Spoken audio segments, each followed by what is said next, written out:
Okay, we've done a fair amount of reactions now. We have something very fun to get to now. We're gonna do a bit of comparative analysis. We're gonna do a little bit of gushing, if you will. We're going to do a little bit of deriding for some of these specific Persona 3 social links because, oh my god, this is gonna be a thing. So let's get right into this, shall we? So, okay, here's the immediate total issue here. I feel like we're missing a tier rank, don't you think? So let's make this the lost tier. Is S rank an S in this game or an S in general? I'm always comparing things in their own game. I never kind of do things outside of their own games and stuff. Like I've done this for Dark Souls, and you know how hard it would be to compare things across the entire trilogy in that regard. But Lost feels it doesn't feel popping enough. Let's make it the collapsed. There you go. Why is Messiah there? What? Ha! Is that supposed to be Judgment? That's just Judgment, I guess. Well, I'll leave off Fool and Judgment because they're not actually meant to be here. But the boys should be here. Shit. They're not here. Well, we might have to redo this. Reload! Yes, exactly. Reload. Hold on. Yep. Okay, YouTube, what is up? We just finished Persona 3 Reload, and now it's time to do a tier list for all the social links and linked episodes in the game. The game was really special. It was a really good time. But now we gotta figure out the nitty-gritty. We gotta figure out which one of these characters and their social links and their linked episode stories just really made this game something special. So, we have rules with regards to this because we're not heathens and doing this just randomly off the cuff because of vibes and what the character looks like in the image that we've got for this totally prepared, really long time in advance tier list here. So, we're gonna be doing the linked episodes and we're gonna be doing the social links. That's it. We're not gonna be rating all the characters as a whole, so there might be some characters in here that don't get added in. As always, we have 3 criteria for which we rank things here. First being the character's presentation, overall experience with them. This includes voice acting. This includes the setting, the amount of actual content within the social link itself. Second part here is going to be going for just the overall story itself of that social link or linked episode. Like, what's the actual plot and meat of it? And then I would say for the third one is kind of the way it's blended in with the themes of the game as a whole. Those are things that the linked episodes are primarily going to have the most effectiveness within, because my previous tier list with regards to this for Persona 5 had the actual effectiveness of their perks and stuff. That's that. But for those 3 items here, you each get a point if you get a positive on one of those. If you get a negative in any of those, you get a minus point.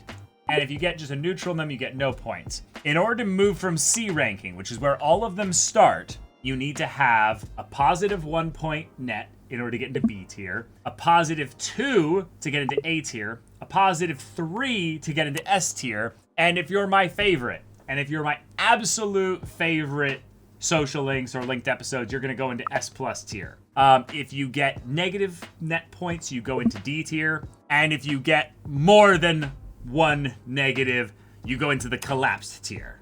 Everyone understand? Everything makes sense to everybody? So, first things first, I guess, just immediate S tier. I guess is one of the social links that the game basically holds out on you. It's also a reload social link, so you know it's going to be good. They put in all that many years since P3 has been released development to put into it here. A lot of it is focused on looking for a lost cat here, but in terms of getting to know, I guess, as a character and seeing her grapple with the themes of loss. Absolutely positive for themes. Absolutely positive for presentation with regards to voice acting and the amount of content in the social link itself. It's probably one of the most content-filled social links in the game. And then just overall, the story itself. I guess Social Link is not new to Reload. She was in FES. Oh, okay, gotcha. So she was not in the base game, but FES, okay. She's probably the guardian of moving into S+ tier. I don't think there's going to be any Social Link that beats her in S tier. A fun one to jump out the gate with regards to having Aegis leading the charge here, because she's kind of the end cap for the game as a whole. So, yeah, very good reward for having come to the end of the game. Yeah, that's Aegis. Next, our first of the linked episodes with Akihiko. Akihiko's a bit of an interesting one. I think that overall, the exploration of his past with regards to the orphanage and kind of his found family stuff is really good. I think it works in the themes. I don't think it's my favorite one of the linked episodes. I think that in a lot of ways, the overall presentation content side of things is kind of a neutral. I think his voice acting is fantastic, but I think the kind of Yakuza beat him up and kind of end up getting into like little punching situations with them is kind of just an one for me. But the overall story and character development for him was fantastic. I think we slap him right there into A tier. Absolutely deserved. The linked episodes in this game are fucking awesome. Okay, we're also just throwing goats out the gate here. So Akinari is one that, based on the way that y'all in chat reacted to this one, I kind of had my mind trained to make sure that I was going to be engaged with this one well. But there were probably 5 different ranks in this game for Akinari that had me bawling. Absolutely heart-rending, just constant tears. The idea of facing one's death and yet not trying to put some false smile on it.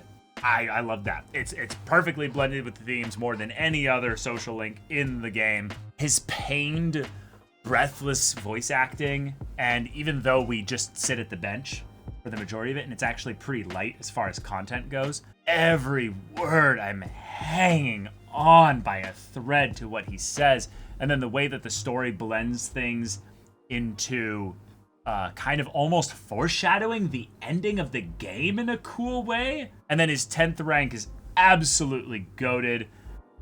Oh. And then just the fun little detail with the P4 connection there. I am very partial to these types of social links in Persona. I really love the old lady in P4. This one goes into the upper echelons as like greatest Persona social links. Bebe! Okay, Bebe needs to start here. We need to kind of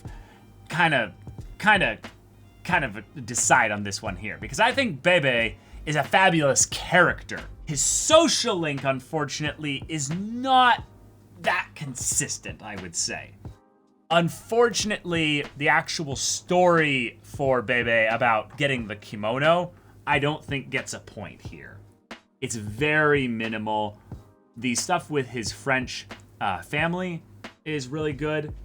I do think that in some ways I'm coloring a little bit of my extra little bits of attention to him because of what happens at the end when we get to kind of read his letter and stuff. So I think that as far as presentation, the French accent and then the I'll be back bit, and the idea that you do get to decide what his farewell greeting is, I believe. Chat, you can confirm with me on that.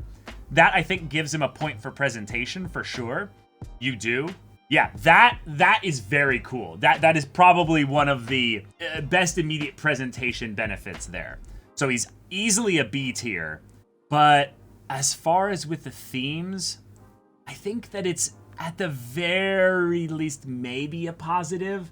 He's kind of carried by the presentation and how fun he is as a character. So I will give him the lowest of A tier. There's probably a million other characters that are above him in A tier. But still, fantastic social link. Yeah, I'm being a little biased here. I would probably give him a high B rank. Oh, Bunkichi and Mitsuko, I mean, we obviously don't have enough room to show all their characters here.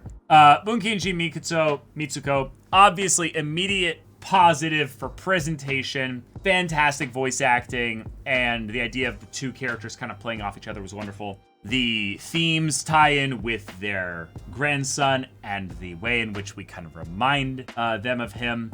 Fantastic. So I think as far as whether or not they get 3 points for the story, the persimmon tree with the school and everything there, I feel like it could have shifted things a little bit more. So I think I'm going to give them a neutral with that there. I'm going to throw them really high at the top of, not the very top of A tier, but kind of the middle high. Still really, really, really strong stuff here. Chihiro! Okay, so I didn't think I was gonna like Chihiro at first, but Chihiro's really unique. She's a very different kind of character. I think that the actual content side of things with presentation and her voice acting and the way that, we actually engage with her, I think immediately puts her into B tier. I think that her story, though, about finding confidence and everything like that, kind of watered down.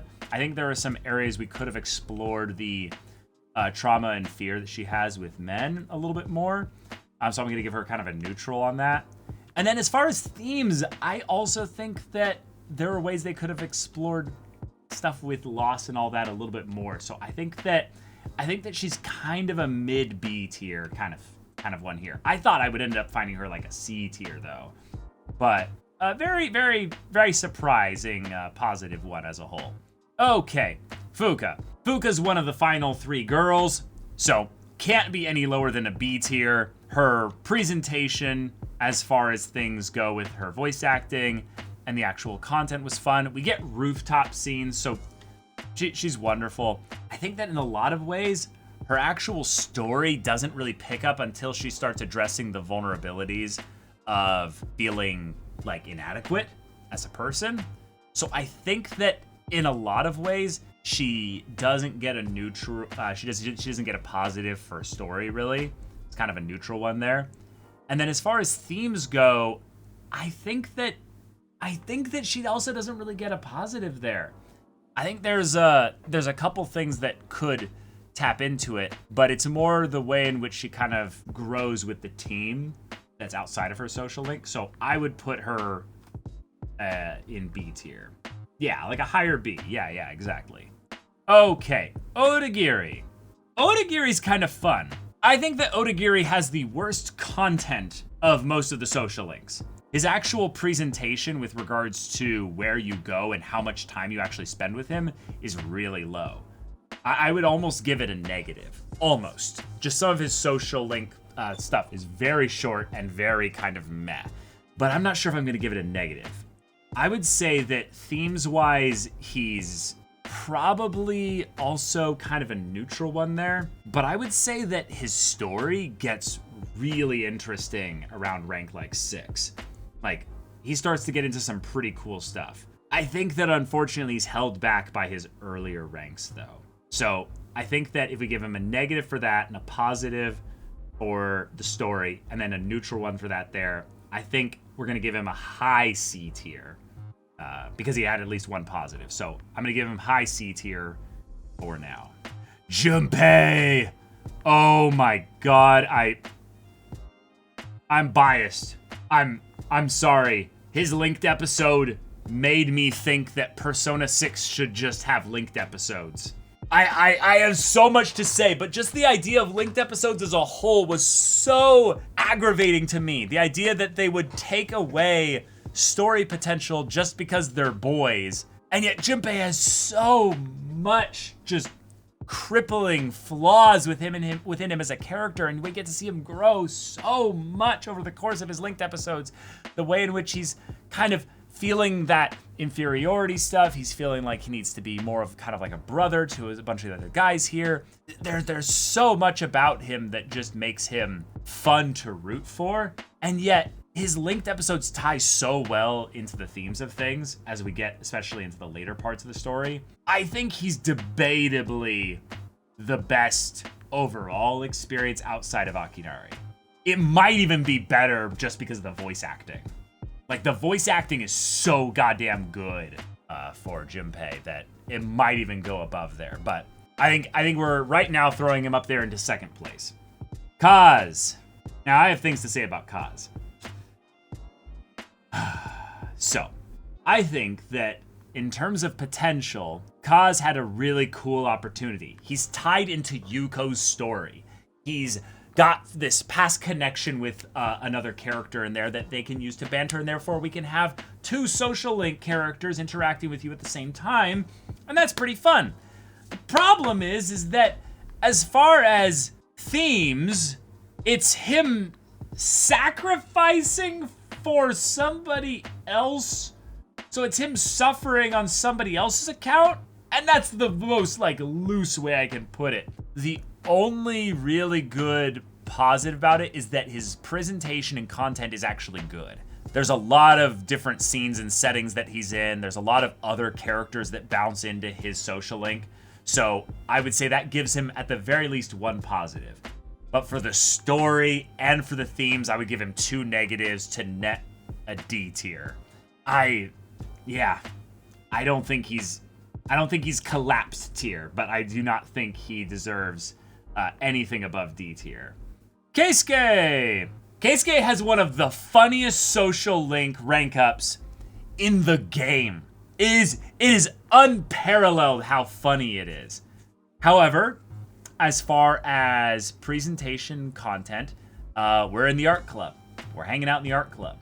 Not really much else to it. We do go and hang out with other characters as they, deal with their health issues, so it gets a little bit better there.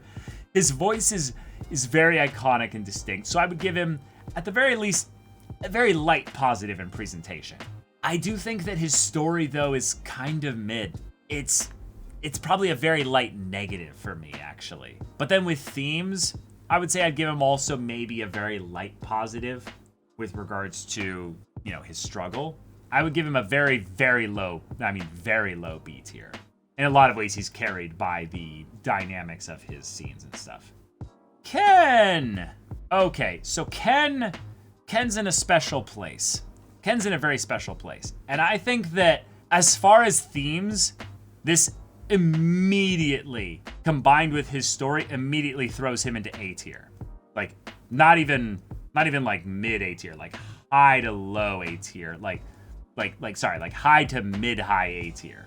I think that as far as linked episodes go, his is actually, considerably good. Considerably good.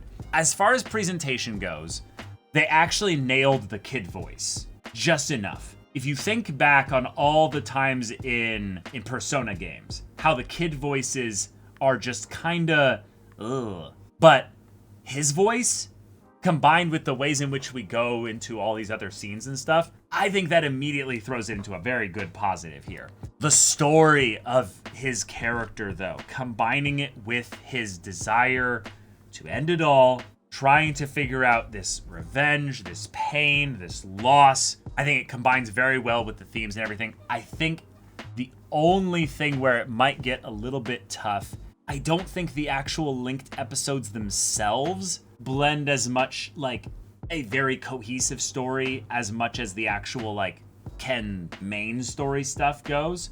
So I think that he goes right now into the top of A tier, but he's pretty close into S tier here. I think that he stays high A tier though.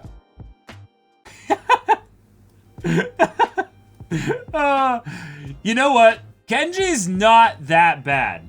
I'm just gonna throw it out there. Kenji's not that bad. Kenji has some issues. I would say there is absolutely nothing in his social link that has anything to do with the themes of this game. Absolutely nothing. So, negative for themes.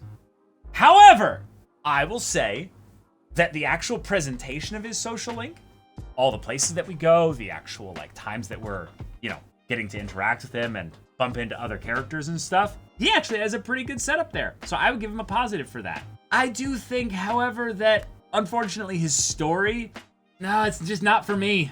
I think it's just below Odagiri as far as actual, like, full experience goes. I think he goes right next to Odagiri.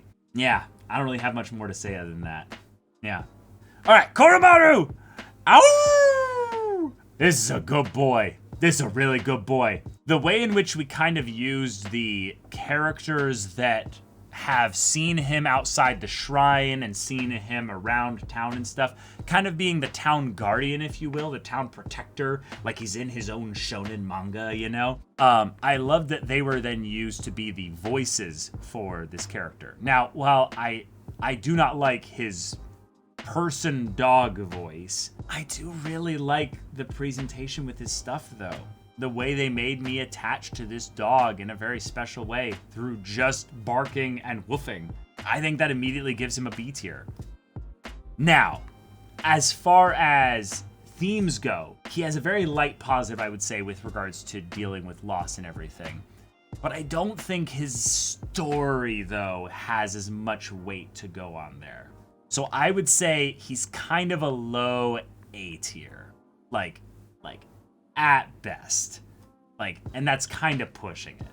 That's kind of pushing it. I would say he gets, like, up here. Very, very solid. All right, Maiko. Immediate S tier. No question. Just straight to S tier. That's the way it goes. Great voice acting. Again, they nailed the kid voice actor wonderfully.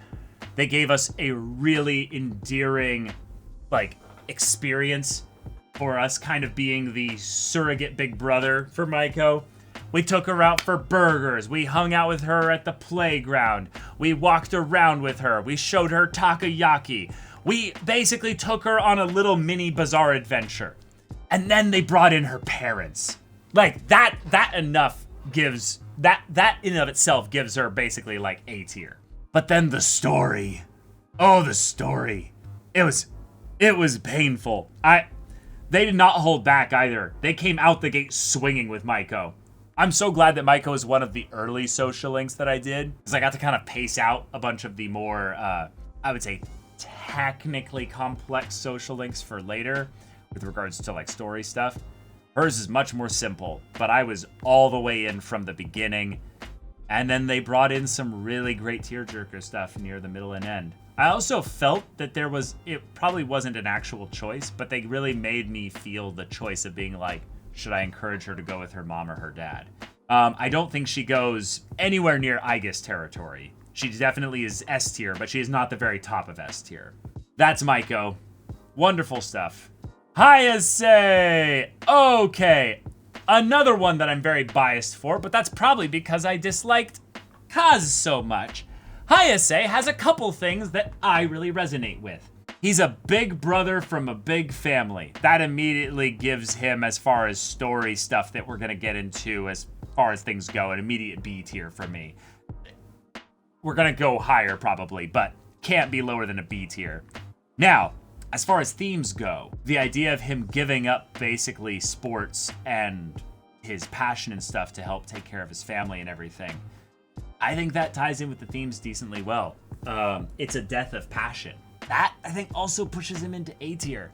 As far as presentation goes, I actually think there's a possibility that Hayase might not be a negative, but I don't think it's a positive. I think that there's some early stuff in the beginning that shows some really cool connections as to how we get to know him and stuff, but I think that he goes into this special place right here. Right here. Loved him as a whole. Really resonated with my personal story a lot as well.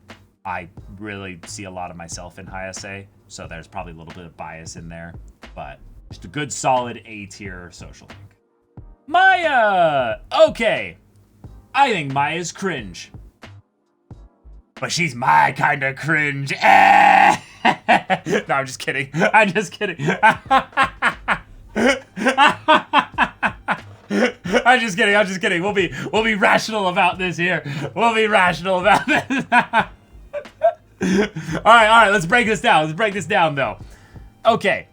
Presentation, actually negative. Let's be real here. Maya's MMO sit at a desk and just kind of read stuff is unfortunately actually a negative.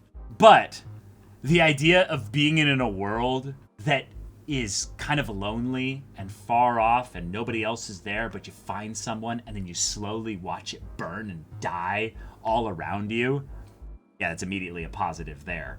But also story-wise, the way in which we actually get to know her, like, character dealings and stuff beyond, like, her own personal problems, but with the school and everything. I love that you kind of figure it out, like, rather quickly.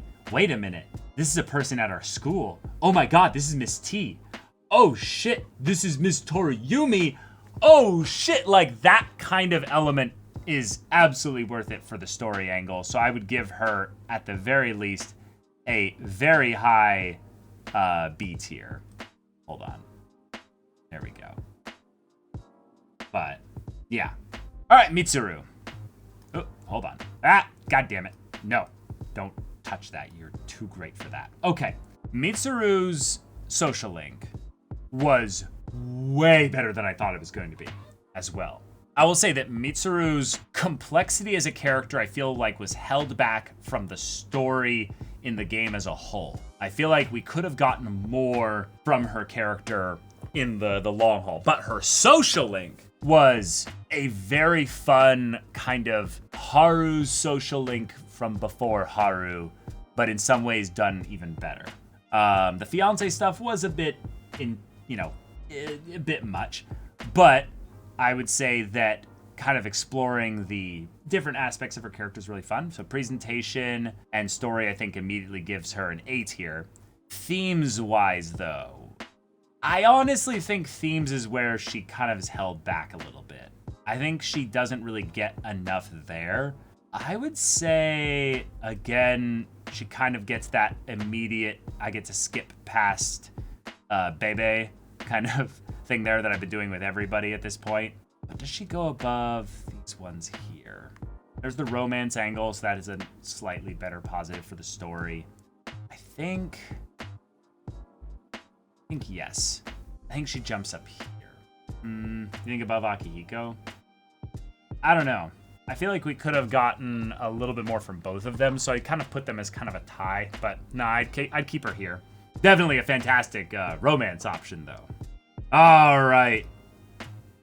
Bias again, but unironically, I actually think I have such a soft spot for asshole wise characters. This is my shit. Mutatsu is my shit. He is probably the lowest on S+ tier. But that being said, the stuff that I got with him, I hung on every word he said. His voice was so gravelly and unique. But, that kind of drunk old man kind of stuff there, it really does it for me. Now, we didn't change scenery at all. So, it's barely a positive for the presentation side of things. He's just carried by that fucking awesome voice. And the emotion that he carries with it from being at times where he's actually like drunk and upset and depressed and everything versus having like that enthusiasm that we bring out of him. Story, though, I definitely resonated with his story. I feel like I was gripped by his not the story, but I was gripped by his character from the very get-go, and the actual character development that he goes on was believable, and one where we ended up again being that surrogate family figure for him to kind of practice communication with. And then the themes of loss and everything are really well exemplified within his characters. So yeah, I fully accept bias in that he's, probably just a solid S tier for most people, like a low S tier or something. But for me, no. He gets that special spot up there. Okay. I mean, yeah. He had 2 good ranks at the very end. Yeah, that's it. Okay, this is not an actual social link in the, choices sense, but the way in which Pharos was kind of teasing things from a mystery standpoint made the story somewhat interesting, so I would give it maybe a neutral there. Presentation-wise, I would also give it maybe a positive just from the standpoint of kind of the creepy factor. Hi. There's just not enough actually there to jump into. So it's just kind of getting a little bit of fun. So yeah, for the fun of it, basically I'll give him mid C tier. So he's just like, yeah, there you go. Oh, Ryoji. Okay, Ryoji. I really liked Ryoji's like linked episodes. I think Ryoji had a bunch of things stacked against him in the story. He's primarily there to give you the, hey, this game is headed towards the end. And this guy's a gigantic walking red flag of the story coming to its end. And yet, his voice, his softness, and his genuine nature, I think immediately puts him into, at the very least, a B or A tier situation for me. I'm not sure which, though. Basically, it's the question of, I like the little bit amount of time that we get with him in order to make up for the fact that even though he's very mysterious and kind of keeping things close to the chest, the stuff that we do get, again, not counting the stuff in the basic main story, but the actual hangouts, yeah, those were special times, but does he go into that upper echelon up there? I don't know. I think you guys are overrating him. There's not much actual time in the hangouts that you get with Ryoji. The piano solo was really sweet, yeah. Okay, he's definitely above Maya, that's for sure. Wow, it's amazing how Bebe in A actually doesn't make sense when I just keep throwing everyone up there. Yeah, sorry, Bebe, you're going down to B tier. But yeah, I'll put Ryoji up here at the bottom of A tier then. The River Talk, yeah, you're right. B for Bebe, yeah! Shinji! Oh, Aragaki. Themes, immaculate. Themes were fucking immaculate. Story-wise, at presentation, yeah, I think he definitely gets the actual S-tier treatment. Yeah, I agree, chat. I don't see any negatives with his entire linked episode experience. It was short but sweet, and I'm not taking anything with the main story into account here.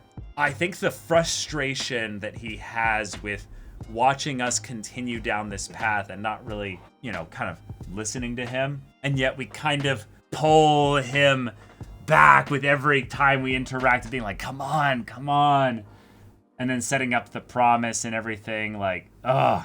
I think he goes bottom S tier. Yeah. Yuko, my love. Best romance in the game. Yes.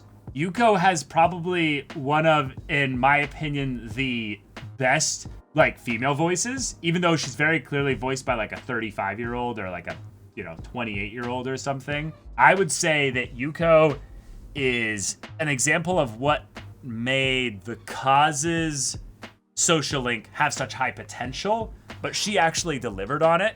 Voice, presentation, all that, immediate B tier. Themes, though, I'm not really seeing it as much. I feel like it's kind of a neutral as far as things go there. There's nothing overtly contradictory. Again, this is a passion side of things where she's trying to figure out what's her kind of reason for living. So it kind of works as far as themes. So I'm going to give it a overall, a neutral. But the story was really sweet. I think she takes the top of B. I don't think she goes into that, I think she goes here. But I think that she's absolutely carried in a lot of ways by the presentation side of things. But as far as the romance option, just phenomenal. I think it's just that the A tier is actually pretty stacked as far as things go. Okay. Hold on. Fucking Tanaka. Oh my god. The fact that this guy got a fucking social link in Persona 3. This makes me so happy. His voice acting, amazing. Story is honestly non-existent. I would say he immediately gets a negative for the story as far as things go. It's basically just a bonus filler episode with Tanaka. There's not really that much to get into there. Themes-wise, Yeah, put it as a neutral. I think that as far as just the overall fun presentation joy bit of it from him, though, I think that that's actually a positive. So I'm gonna give him the top of C tier. I don't think there's that much really to get into his stuff, though, other than that it was really fun.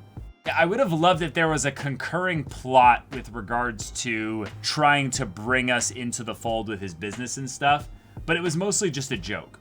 Absolutely carried by voice acting and funny lines, though. C for cough up the money kid? Exactly. Okay. And I am gonna throw her up here. Yukari deserves a lot. I think that Yukari is the best of the, like, main girls in the 3 Persona games I've played. And I really liked On. Like, I loved On so much. But her character development, her story in her social link, her stuff with her mom, her stuff tied in with the past and everything there. I think that I am struggling, if anything, to just make sure that I'm confining this to just the social link. Because that's the issue. Her character is S+ tier, but her social link is S tier. Like, it's got the themes, it's got the presentation. Again, her voice that has that slight lack of confidence, but also kind of defensive aspect to it, that then can shift into softness when she's, like, getting genuinely vulnerable and emotional and stuff. That's the chef's kiss stuff there. Yeah, and then I think the idea of feeling like effectively you're losing your mother or you've lost your mother because of having already lost someone else grants so much phenomenal context into all the stuff that we get into with her as a character in her social link. So you got themes, but Mitsuru trying to live past losing her father doesn't. Okay. I'd have to go back and watch her social link again, but this is a little bit on vibes, 'cause I don't have perfect memory, but, like, I honestly think that Mitsuru doesn't explore her stuff as much, or as well. Yeah, this is just social link, that's true. Yeah. And then, I mean, you know,